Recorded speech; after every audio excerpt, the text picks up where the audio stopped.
Hello everyone, how are you all? Today I will summarize chapter first Constitution why and how.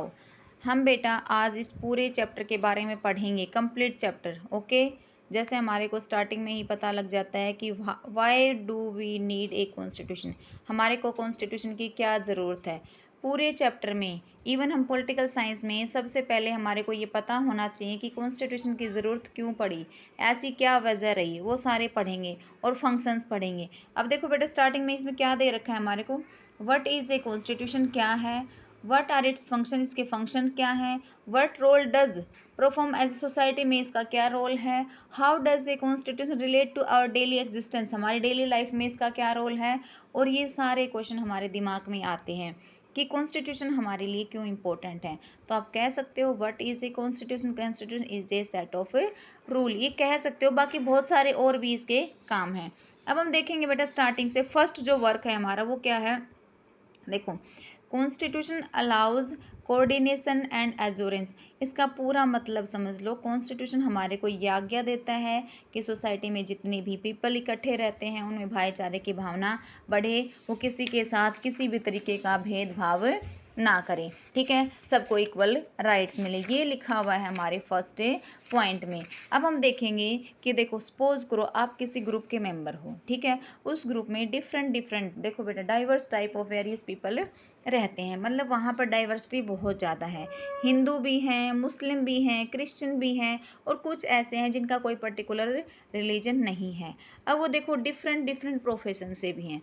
Suppose करो आप society में हो, society में different religion के people रहते हैं, डिफरेंट क्या है बेटा उनके प्रोफेशन हैं। अब हम कह सकते हैं देखो जैसे डिफरेंट में क्या आ जाएगा बेटा हमारा, उसमें आ जाएगा कि वो कैसे, कोई किसी की एबिलिटीज़ अलग हैं, किसी की हॉबीज़ अलग हैं, किसी का टेस्ट अलग है, कोई रिच है, कोई पुअर है, कोई ओल्ड है, कोई यंग है, हर तरीके के लोग रहते हैं। तो आप ये सपोज करो कि दोनों के बीच में या जो मैक्सिमम नंबर टाइप ऑफ जो यहाँ पे हैं उनमें कॉन्फ्लिक्ट होगा। उस कॉन्फ्लिक्ट को रोकने के लिए हम क्या कर सकते हैं। अब सपोज करो किसके पास कितनी प्रॉपर्टी रखेगा कौन, जो पेरेंट्स हैं वो अपने बच्चों को पढ़ाएंगे या नहीं पढ़ाएंगे, कौन पार्क पे या कितने भी कौन पार्क बना रहा है, कोई म्यूजियम बना रहा है, कोई स्पोर्ट्स कोई स्टेडियम बना रहा है, कौन किस पे कितना खर्चा करेगा। अब देखो अलग अलग सोसाइटी हैं, वैराइटीज ऑफ क्वेश्चन हमारे पास हैं, तो कैसे लड़ाई को कम करें। तो हम ये कहते हैं जितने भी यहाँ पे वैरायटी हमारे को दिखाई दे रही है, अगर वो सभी एक ही नियम पर, अगर एक ही बात पर वो एग्री हो जाते हैं तो हम उसको क्या बना लेते हैं, एक एग्रीमेंट बना लेते हैं। अगर सब उसको फॉलो करेंगे, सब उसको ही फॉलो करेंगे तो सबको क्या लगेगा कि हाँ ये हमारे लिए सही है। अब ध्यान से देखो बेटा मैंने क्या बताया, डिफरेंट थे ना, सबके सब कुछ अलग अलग था, प्रोफेशन अलग था, लैंग्वेज अलग है, रिलीजन अलग है, लेकिन फिर भी हम कह सकते हैं कि अगर वो सारे किसी एक बेसिक रूल पे एग्री हो जाए तो ये लगेगा कि हाँ ये सबके लिए लागू है। ऐसा नहीं है अब मान लो कोई रूल बना दिया, कुछ उसको फॉलो करते हैं कुछ फॉलो नहीं करते, फिर वो कैसे होगा, ऐसा नहीं हो सकता। एक ऐसा रूल बन जाएगा जिसे सभी फॉलो करेंगे, जो फॉलो नहीं करेगा उसको क्या मिलेगी, उसको सजा मिलेगी। इस तरीके से हम देखो first function of a constitution is to provide a set of basic rules, और जिससे हमारे जो समाज है उसमें सभी लोग उस पर सहमत हो जाएं। अब हमने देखा बेटा डिफरेंट रिलीज सब कुछ डिफरेंट था ना, लेकिन एक बेसिक रूल बना दिया, सब उसको फॉलो करेंगे, अब किसी के साथ कोई भी डिस्क्रिमिनेशन नहीं होगा। इस तरीके से हम कह सकते हैं कॉन्स्टिट्यूशन ने पूरे समाज में एक भाईचारे की भावना को डेवलप किया। फर्स्ट फंक्शन ये था हमारा, ठीक है। अब सेकंड पढ़ेंगे, सेकंड क्या पढ़ेंगे, देखो मतलब टॉपिक से ही आप समझ जाओगे सेकंड क्या है। स्पेसिफिकेशन, देखो बेटा क्या है सेकंड हमारा, specification of decision making powers. भाई पावर किसके पास होगी, कौन डिसीजन लेगा, और जो डिसीजन लेगा वो स्टेट क्या बनाएगा और स्टेट कैसी गवर्नमेंट बनाएगी, ये पावर कौन किसको देगा। अब ये ध्यान से देखो बेटा यहाँ पे जो पावर देगा वो हमारा क्या है, कॉन्स्टिट्यूशन है।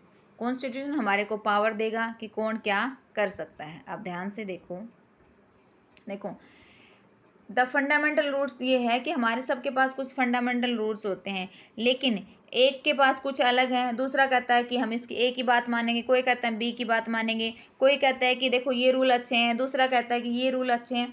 इस तरीके से दोनों में क्या हो जाएगी, आर्गुमेंट होगी। लेकिन हमारा कॉन्स्टिट्यूशन जो है इस सवाल का जवाब देता है। वो कहता है कि मैं कुछ ऐसी पावर बनाऊंगा और वो सोसाइटी को दूंगा या वो कुछ पीपल को दूंगा, जिससे वो अपना एक रिप्रेजेंटेटिव बनाएंगे, और वो जो रिप्रेजेंटेटिव बनाएंगे ना, प्रेजेंटेटिव नहीं बेटा, रिप्रेजेंटेटिव बनाएंगे, और वो पूरे देश में एक पीएम का चुनाव करेंगे और पीएम जो है हमारे पूरे देश को चलाएगा। इस तरीके से यहाँ पे कॉन्स्टिट्यूशन ये कहता है कि मैं उन लोगों के हाथ में पावर दूंगा जो हमारे देश के लिए काम करेंगे। अब मान लो बेटा पावर अलग अलग होती है, सपोज करो जो मोनार्की सिस्टम है वहाँ पे पावर किसके पास होती है, वो किंग के पास पावर होती है, ठीक है।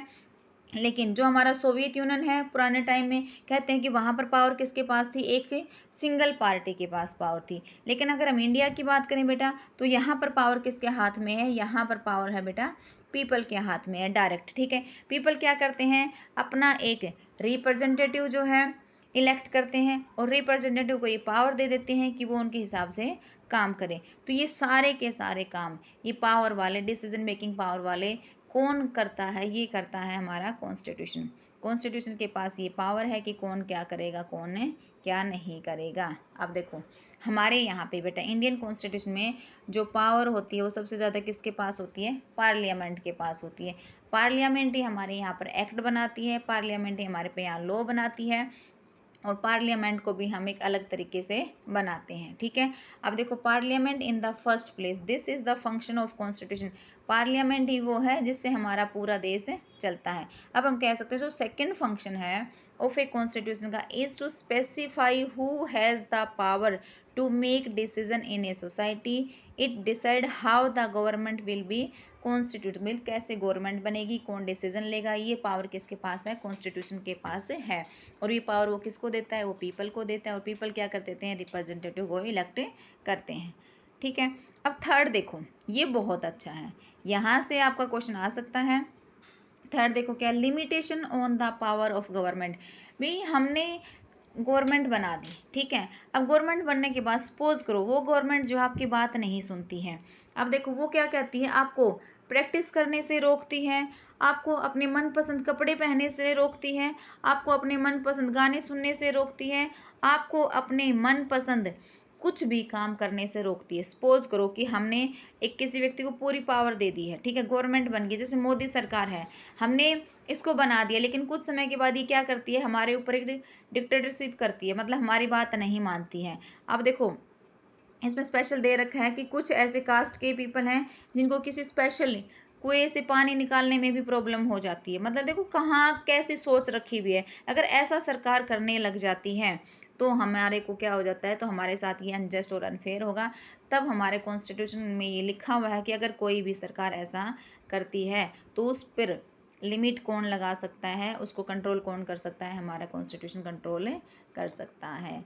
मतलब ये है बेटा कि एक बार अगर हमने सरकार को बना लिया तो सरकार की पावर को भी हम कम कर सकते हैं। देखो so the third function of a constitution is to set some limits on what a government can impose on its citizens. मतलब गवर्नमेंट क्या कर सकती है उस पर भी कुछ सेट लिमिट्स होती है, वो कौन करता है, हमारा कॉन्स्टिट्यूशन करता है। और ये लिमिट होती हैं जो सरकार कभी भी इनको क्रॉस नहीं कर सकती, ऐसा लिखा हुआ है। एग्जैक्ट में क्या होता है आप यू कैन सी इजीली। आगे हम देखेंगे सारा इसी के बारे में है बेटा। नेक्स्ट हम देखेंगे aspiration and goals of a society.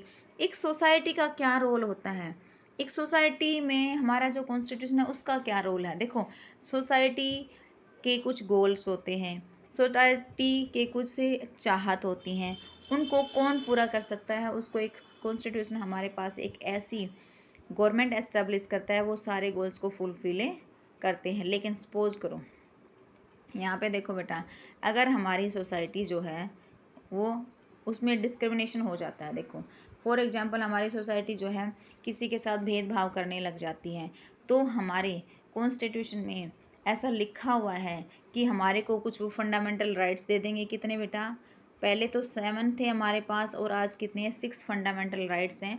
उसके थ्रू आर्टिकल 732 के तहत हम कहाँ पे जा सकते हैं बेटा, सुप्रीम कोर्ट में जा सकते हैं। सेम मैं आपको कहूँ कि आर्टिकल 226, अगर कोई भी सोसाइटी हमारे साथ डिस्क्रिमिनेशन करती है तो हम कहाँ जा सकते हैं, हाई कोर्ट में जा सकते हैं। इसलिए सोसाइटी के गोल पूरे हों, उसकी चाहते पूरे हों, तो ऐसा काम कौन करेगा, हमारा कॉन्स्टिट्यूशन करेगा। ओके माय डियर स्टूडेंट, ये सारे देखो नेहरू के 2 टाइप्स में दिखा रखे हैं, कैसे 2 पार्टीज़ हैं, दोनों में आइडियोलॉजी को लेकर दोनों में क्या है, कॉन्फ्लिक्ट हो रहा है, इनके अलग विचार हैं, इनके अलग विचार हैं, और लास्ट में हम किसके फॉलो करते हैं, कॉन्स्टिट्यूशन को फॉलो करते हैं। यहाँ पे बेटा हम 2 कंट्रीज़ के कॉन्स्टिट्यूशन के बारे में पढ़ सकते हैं। किसके बारे में, साउथ अफ्रीका में किस तरीके से बड़ी मुश्किल से कई सालों की गुलामी के बाद अपना कॉन्स्टिट्यूशन तैयार करते हैं, जिसमें लोगों को ये बताया जाता है कि कैसे वो अपने नेचर को प्रोटेक्ट करें, कैसे वो कुछ ऐसे ग्रुप बनाएं जो अनफेयर मतलब डिस्क्रिमिनेशन ना करें, ठीक है। गवर्नमेंट जो ऐसी होनी चाहिए जो सबके साथ क्या करे, सबको हाउस दिलाए, सबकी हेल्थ और केयर का ध्यान रखे। सेम हमने पढ़ा था बेटा इंडोनेशिया में, इंडोनेशिया की गवर्नमेंट भी ये चाहती है कि वहाँ के जो बच्चे हैं, गरीब बच्चे हैं, डेस्टिट्यूट जो अनाथ बच्चे हैं, उनको फ्री में एजुकेशन और शिक्षा जो मतलब उनका हेल्थ का भी ध्यान रखा जाए, ठीक है। इस तरीके से हम देखेंगे कि India fundamental identity of A people, मतलब जो हमारी एक सोसाइटी है उसकी एक आइडेंटिटी होती है, वो किससे होती है, हमारे को पता होना चाहिए। फंडामेंटल आइडेंटिटी किससे होती है बेटा, वो हमारी होती है कॉन्स्टिट्यूशन से होती है। देश का संविधान ही अपने समाज को एक पहचान देता है, और वो पहचान कब मिलेगी, जब हम एक बेसिक सेट ऑफ नॉर्म्स पर काम करेंगे, सभी मिलकर काम करेंगे तो सबको क्या मिलेगी, एक आज़ादी मिलेगी। यहाँ पे साफ साफ लिखा हुआ है बेटा कि अगर सारे मिलके काम करेंगे तो सबको एक आज़ादी मिलेगी। देखो हमारे को एक तो पॉलिटिकल आइडेंटिटी मिली हुई है, एक हमारे को फंडामेंटल वैल्यूज़ या फंडामेंटल आइडेंटिटी मिली हुई है। इसमें क्या है, देखो फंडामेंटल में ये है कि हमारे को कॉन्स्टिट्यूशन ये ऑर्डर देता है कि आप क्या कर सकते हो, क्या नहीं कर सकते। पॉलिटिकल आइडेंटिटी में ये होता है कि बेटा हमारे को एक सिंपल कुछ नॉर्म्स होते हैं जिनको मेरे को फॉलो करना होता है। अब यहाँ हम पढ़ेंगे कि देखो पॉलिटिकल और मॉरल वैल्यूज़ जितने भी कॉन्स्टिट्यूशन है उन सब का एक पार्ट है, सबको मानना पड़ता है जो भी कॉन्स्टिट्यूशन में लिखा होता है। लेकिन बेटा कुछ से कंट्रीज ऐसे भी हैं जिनके कॉन्स्टिट्यूशन सिर्फ कागज़ों में ही हैं, रियल में वो कभी भी अच्छे ढंग से उनको अपने आप को प्रूव नहीं कर पाए। अब हम यहाँ पे देख सकते हैं कि देखो डिफरेंट वर्ल्ड में सबका कॉन्स्टिट्यूशन होता है, वो अलग अलग होता है। कुछ जो है अपने पब्लिक को कुछ राइट्स देते हैं, उन्हीं का नाम वहीं से निकलता है। लेकिन इंडियन कॉन्स्टिट्यूशन जो है बेटा थोड़ा सा अलग सा है, यहाँ पर हमारी सिटीजनशिप है, और सिटीजनशिप जो है किसी भी तरीके के रिलीजन के बेस पे नहीं मिलती है, ठीक है। अब देखो the authority of a constitution, authority आपको पता ही है कॉन्स्टिट्यूशन के पास कितनी अथॉरिटी हैं, क्या है, किसके पास क्या पावर है, ये हम पढ़ चुके हैं। उसके बाद थोड़ा सा हम देखेंगे कि जो हमारा मोड ऑफ प्रोमोगेशन का मतलब ये होता है कि किस तरीके से जो हमारे पास कॉन्स्टिट्यूशन हमारे सामने आया था। देखो बेटा जब स्टार्टिंग में मैंने 1-2 वीडियो बनाई थी, यहाँ इसके बारे में मैंने बहुत अच्छे से बात की थी। स्टार्टिंग में धीरे धीरे कैसे 1946 से स्टार्ट होकर 1949 तक हमारा कॉन्स्टिट्यूशन जो है बनकर तैयार होता है। यहाँ पे किसी के साथ कोई भेदभाव नहीं होता। जो हमारी कॉन्स्टिट्यूशन असेंबली होती है उसमें डिफरेंट टाइप्स के पीपल होते हैं, हमारे लीडर होते हैं, ठीक है। थोड़ा सा हम पढ़ेंगे किसके बारे में, देखो इंडियन जो कॉन्स्टिट्यूशन बना है ना बेटा, वहाँ पे लोगों ने कॉन्फ्लिक्ट क्यों नहीं हुआ, क्योंकि वहाँ जिन नेताओं ने उनको बनाया वो सारे सोसाइटी से अटैच थे। देखो कुछ ऐसे देश भी हैं जहाँ का कॉन्स्टिट्यूशन क्रिएट किया गया था वो उन लीडर के द्वारा किया गया था जो सोसाइटी से अटैच नहीं थे। अब जो सोसाइटी से अटैच नहीं होंगे तो क्या वो उनकी भावनाओं को समझ पाएंगे, नहीं समझ पाएंगे, इसलिए उनको फॉलो नहीं किया गया। लेकिन इंडिया में ऐसा नहीं हुआ। देखो अब ये कहता है कि substantive provisions of a constitution, मतलब क्या कारण है कॉन्स्टिट्यूशन के, ऐसे क्या वजह है कि इसके क्या नैतिक प्रावधान है, इसके क्या क्यों इसका प्रचार किया गया। अब देखो आप लोगों को एक बात पता है कि हम हमारे कॉन्स्टिट्यूशन के प्रोविज़न को क्यों फॉलो करते हैं, क्योंकि हमारे को वो राइट टू प्रॉपर्टी नहीं, राइट टू इक्वलिटी देते हैं, राइट टू वोट देते हैं, कहीं भी घूमने फिरने की आज़ादी देते हैं, किसी भी तरीके का अगर डिस्क्रिमिनेशन होता है तो सुप्रीम कोर्ट और हाई कोर्ट में जाने की आज़ादी देते हैं, कहीं पर भी हम अपना ट्रेड कर सकते हैं। यही तो वजह है कि हम अब इसको फॉलो करते हैं। तो यहाँ पे साफ साफ लिखा हुआ है कि कोई भी कॉन्स्टिट्यूशन सफल तभी होगा जब वो रीजन बताएगा कि आप मुझे क्यों फॉलो करो। ठीक है, ये हमारा कॉन्स्टिट्यूशन बताता है। उससे पहले थोड़ा सा बेटा हम पढ़ेंगे नेपाल के बारे में। यहाँ से क्वेश्चन अराइज होगा डेफिनेटली। देखो नेपाल क्या है, वो ये कहता है कि कॉन्स्टिट्यूशन बनाना इजी नहीं है, बहुत ही कॉम्प्लिकेटेड है। और 1948 के बाद बेटा 5 टाइम्स वो हमारा क्या बनाता है, कॉन्स्टिट्यूशन बनाता है। कौन? नेपाल 5 टाइम। ये देखो इसमें लिखा भी हुआ है। यहाँ के नेपाल में कैसा शासन होता है? मोनार्की होता है। किंग जो है बहुत ही अच्छे तरीके से सब कुछ संभालता है, लेकिन वो जनता के वेलफेयर के लिए काम नहीं करता। अब वहाँ पे क्या होने लग जाते हैं बेटा? पॉलिटिकल एजिटेशन होने लग जाते हैं जनता में। क्या कहते हैं, काफ़ी लड़ाई झगड़ा होने लग जाता है। सब क्या चाहते हैं कि मोनार्की सिस्टम को ख़त्म कर दिया जाए, हमारे को एक रिपब्लिक बना दिया जाए। लेकिन धीरे धीरे कोशिश करने के बावजूद भी 2002 तक वहाँ का राजा है वो सारी पावर अपने हाथों में ले लेता है। लेकिन बाद में धीरे धीरे थोड़े दिन के बाद क्या होता है, कम्युनिस्ट पार्टी आती है। वो क्या चाहते हैं बेटा? ऐसा कॉन्स्टिट्यूशन बने जिससे राजा की पावर बिल्कुल कम हो जाए और सारा का सारा सिस्टम है किसके हाथ में आ जाए कि 5 साल के बाद सरकार बने, इलेक्शन हो, इस तरह का सेटअप बन जाए। और ऐसा ही होता है। देखो बेटा लास्ट में क्या होता है, 2008 में जो ये नेपाल का जो सिस्टम है, देखो यहाँ पे लिख देती हूँ मैं। देखो 2008 में ये थोड़ी सी इसको आज़ादी मिल जाती है और उसके बाद थोड़े दिन बाद 2015 में नेपाल जो है अपना खुद का कॉन्स्टिट्यूशन जो है क्रिएट कर लेता है। ठीक है, ये बहुत अच्छे तरीके से करता है, कोई प्रॉब्लम नहीं होती। बाद में मोनार्की सिस्टम खत्म हो जाता है। अब हम देखेंगे बेटा बैलेंस इंस्टीट्यूशन डिजाइंस।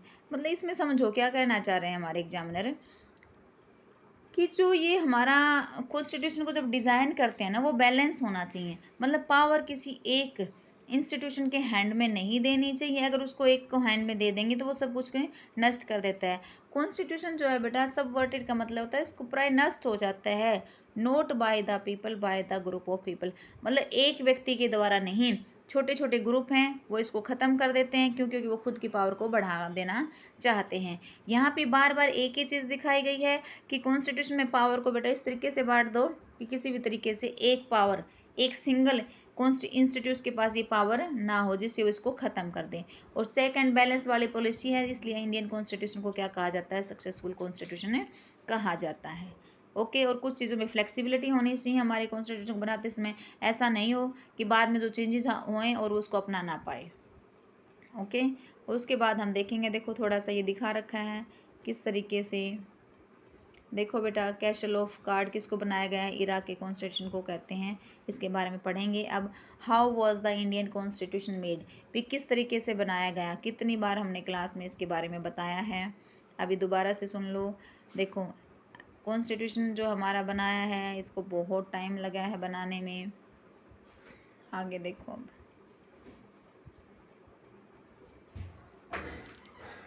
देखो बेटा 19 दिसंबर 1946 को रीअसेंबल्ड एज कॉन्स्टिट्यूशन असेंबली को दोबारा से असेंबल किया जाता है, क्योंकि 14 अगस्त 1947 को हमारा देश जो है 2 पार्ट्स में डिवाइड हो जाता है। One side Pakistan and other side India. और यहाँ पे जो हमारे जितने भी इलेक्टेड मेंबर थे, पहली बार हमारे कितने थे बेटा? 389 थे। ठीक है, इलेक्शन के बाद हमारे पास रह जाते हैं 299। और जब 299 रह जाते हैं तो जहाँ जो पाकिस्तान वाली जो जगह थी वहाँ से जितने भी आते हैं अब उनकी मेंबरशिप ख़त्म हो जाती है, क्योंकि वो वहाँ चले जाते हैं। अब वहाँ पे जो हमारी कॉन्स्टिट्यूंट असेंबली रह जाती है उसमें कैसे डिसाइड किया गया कि कितनी जनसंख्या पर एक मेंबर होगा? तो यहाँ पे देखो रेशो दे रखे है बेटा, 10 लाख पर एक जो है मेंबर हमारा चुना जाएगा। अब इसको 389 को पहले डिवाइड कर लेते हैं बेटा किस में? देखो 299 जो हमारे ब्रिटिश इंडिया जो होती है उसमें दे देते हैं, 93 दे देते हैं हमारे किसमें? जो प्रिंसली स्टेट होते हैं। और 4 हमारे बेटा यहाँ पर कमिश्नरी होती है, वहाँ डिवाइड कर दिए जाते हैं। और वहाँ पर सीट भी कैसे डिस्ट्रीब्यूट कर दी जाती है? 3 कम्युनिटीज़ में कर दी जाती है, मुस्लिम, सिख और जनरल में। ठीक है, और किस तरीके से इलेक्शन होता है बेटा? Single transferable vote. आपको बताया था ना, वोट जो है ट्रांसफर हो जाता है। इस मेथड से हमारा जो कॉन्स्टिट्यूशन असेंबली है उसका इलेक्शन होता है। ठीक है, आगे देखो एक बार।